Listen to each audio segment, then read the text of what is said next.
আপনি দেখছেন news now, আমরা জানি কোনটা খবর। শুধু মুখে নয়, কাজেও নারী ক্ষমতায়নের ক্ষেত্রে বিশেষ পদক্ষেপ নিয়েছে বর্তমান রাজ্য সরকার।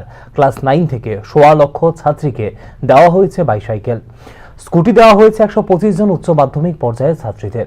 সরকারি ক্ষেত্রে 50% রিজার্ভেশন রয়েছে মহিলাদের জন্য। শুক্রবার শঙ্করাচার্য বিদ্যায়তনের বার্ষিক পুরস্কার বিতরণ অনুষ্ঠানে এরকমটাই জানিয়েছেন মুখ্যমন্ত্রী ডাক্তার মানিক সাহা। বিদ্যালয়টির পরিকাঠামোগত উন্নয়নের 3.5 কোটি টাকার প্রকল্প গ্রহণ করা হয়েছে বলে এদিন জানিয়েছেন মুখ্যমন্ত্রী ডাক্তার মানিক সাহা।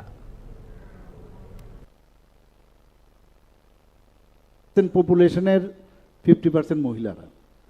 এর আগে আমরা কোনোদিন এম্পাওয়ারমেন্ট অফ উইমেন এইসব কথা আমরা মুখে শুনতাম, কিন্তু প্রকৃত অর্থে কিন্তু আমরা দেখিনি। আজকে ত্রিপুরাতে আমাদের যারা মেয়েরা আছেন ক্লাস 9-এ যারা পড়ে, তাদেরকে আমরা বাইসাইকেল আমরা দিচ্ছি। গ্রামে গঞ্জে যখন যায়, স্কুল থেকে যখন মেয়েরা একটা বাইসাইকেল, আমাদের সময় তো একটা সাইকেল মানে পাওয়া তো বিরাট বিষয়। বিনা পয়সায় আমরা একটা সাইকেল প্রতিটা প্রায় 1 থেকে 1.25 লক্ষ যারা মেয়েরা আছেন স্কুলের ক্লাস 9-এর, তাদেরকে আমরা দিচ্ছি। আমরা যারা 12 ক্লাস পাস করেছে মেয়েরা, তাদেরকে আমরা স্কুটি দেওয়ার ব্যবস্থা করছি। প্রায় 140টার মতো সিবিএসসি এবং টিবিএসসি যারা পাস করেছে। তো আমরা মেয়েদেরকে ট্রাই করছি যে তাদেরকে যেন আরও শক্তিশালী করা যায়।